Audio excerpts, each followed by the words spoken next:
কোনো রাজনৈতিক দল উস্কানি দিচ্ছে, বিদ্বেষ ছড়াচ্ছে, ধর্মের নামে উন্মাদনা ছড়াচ্ছে, নারীদের প্রতি বিদ্বেষ ছড়াচ্ছে। এই বিভক্তি বিভেদ কিন্তু আন্দোলনের ফল হতে পারে না। সেই রাতের কথা আমার মনে আছে, যখন পদত্যাগ চাইলাম, প্রেস কনফারেন্স করে বাসায় যখন ফিরে আসি, আমার মা বললেন, তোমরা তো রাষ্ট্রদ্রোহের কাজ করলে। এবং আমার মা তখন স্যালাইন দেয়া ছিলেন, কারণ আগস্টের 1 তারিখে আমার মাকে বলেছিলাম যে তুমি মনে করো তোমার ছেলেকে আল্লাহর নামে উৎসর্গ করে দিছো। এবং ওর পর থেকে আমার মা কিন্তু অসুস্থ হয়ে পড়েন এবং 5 তারিখ পর্যন্ত স্যালাইনে ছিলেন। এবং এই কাহিনী আমি নিশ্চিত অনেক ঘরে ঘরেই আছে।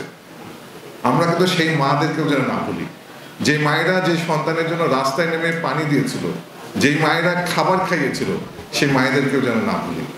এবং আমাদের সংকটের জায়গাটা হচ্ছে, আমরা সবাই মালিক বনতে চাই, আমরা আন্দোলনের মালিক হতে চাই। এবং আন্দোলনের মালিক হতে গিয়ে বিভেদের রাজনীতিটাকে সামনে নিয়ে আসি।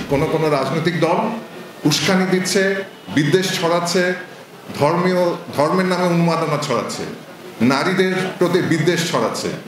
এই বিভক্তি বিভেদ কিন্তু আন্দোলনের ফল হতে পারে না। এবং যারা এটা করে তাদেরকে বন্ধু হিসেবে নিজের কাছে টানার কোনো কারণ নেই, যার ফলে এই ধরনের গণঅভ্যুত্থানের পরে শত্রু মিত্র যাচাই করা খুব জরুরি। এবং এখনকার সময়ে আরেকটা ভয়ঙ্কর ঘটনা ঘটছে।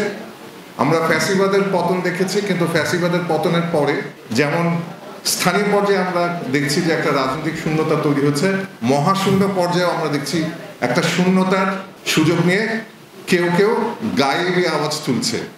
এবং গায়েবী আওয়াজ তুলে এক ধরনের বিশৃঙ্খলা, মানুষের প্রতি মানুষের বিদ্বেষ ছড়ানোর চেষ্টা হচ্ছে, যেই চেষ্টার মধ্য দিয়ে আমরা শুধুই বিভক্ত হচ্ছি।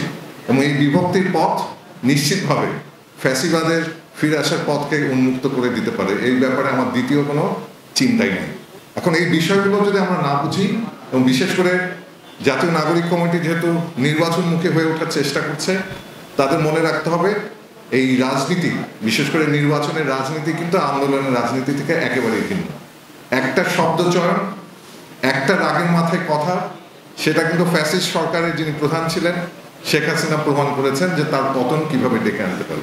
কিংবা 1991 সালে নির্বাচনে, যেখানে সেই সময়কার যারা ছিল মূল দল আওয়ামী লীগ ছিল, তারা মনে করছিল যে তারা নির্বাচনে সহজেই জিতবে, এবং তারা কিন্তু নির্বাচনের আগেই ক্যাবিনেট ফর্ম করে ফেলেছিল, এতটা আত্মবিশ্বাসী ছিল। কিন্তু সেই সময় তাদের ভুল শব্দের প্রয়োগ, মানুষের প্রতি তাচ্ছিল্য, শেষ পর্যন্ত 1991 নির্বাচনে তারা কিন্তু জয়ী হতে পারেনি। তাহলে যখনই আমি নির্বাচনমুখী হব, তখন অন্তর্ভুক্তি রাজনৈতিক চর্চা ছাড়া দ্বিতীয় কোনো চিন্তার সুযোগ আসলে থাকে না, কারণ প্রতিটি ভোট হচ্ছে খুবই মূল্যবান।